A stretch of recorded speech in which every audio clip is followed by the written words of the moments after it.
बहुत ही भोला नवयुवक था, अढ़ैया नाम था उसका। अढ़ाई कहते हैं 2.5 किलो को। पहला आहार उसका 2.5 किलो का ही है, आगे आप श्रद्धा रखें तो और प्लस हो सकता है। घर में माता पिता पधार गए तो उसे कोई 2.5 किलो आटे की कौन रोटी बना के। एक आश्रम में गए, उन्होंने कहा हमको नौकरी में रख लो, कोई सेवा में रख लो, तुम्हारा नाम क्या है? बोले अढ़ैया। बोले कोई नाम है? बोले गांव के लोग कहते हैं क्योंकि 2.5 किलो हम पाते हैं। तो 2.5 किलो? बोले तौल के 2.5 किलो आटे का जब हम रोटी पाते तब हमारी बाल भोग होता है। आगे कोई श्रद्धा करे खीर पूड़ी, पर 2.5 किलो अन्न चाहिए। तो कहा यहाँ भंडारा है, तू रोज 2.5 किलो क्या 5 किलो पावे, क्या सेवा कर सकता है?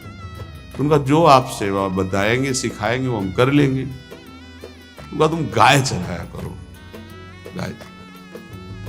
भाई भाई देखो, हमारा वैष्णव सिद्धांत है, तुम गाय चराने जा रहे हो, हम यहां से तुम्हें अमनिया दे दिया करेंगे, जंगल में तुम बनाओ और वही ठाकुर जी को भोग लगाओ और पाओ। बिना भोग लगाए पाने का विधान हमारे आश्रम से आपका नहीं बन सकता। बोले हमको तो कुछ आता नहीं भोग लगाना, क्या भोग लगाएं? तो कहा जब आप बना लीजिएगा, क्योंकि अब यहाँ 2.5 किलो तुम्हारे लिए अलग से बन करके जाए, तुम अपना बनाओ, जो जो चाहो भंडारी से कह दिया दे दिया करो, वहीं लकड़ी बीनो, वहीं बनाओ और गाय चराओ और ठाकुर को भोग लगा के पाओ, जितना मनावे आप पाओ। पहले दिन भोग मिला तो बाटी बना, गरीब आदमी था, घर से तिरस्कृत था, वो सब जानता था। बाटी ऐसे उपला बीन लिए, बाटी बनाए, 2-4 आलू का भरता बनाया, 2.5 किलो आटे की बाटी। उसने कहा गुरुदेव के ठाकुर आओ भोग लगाओ आके।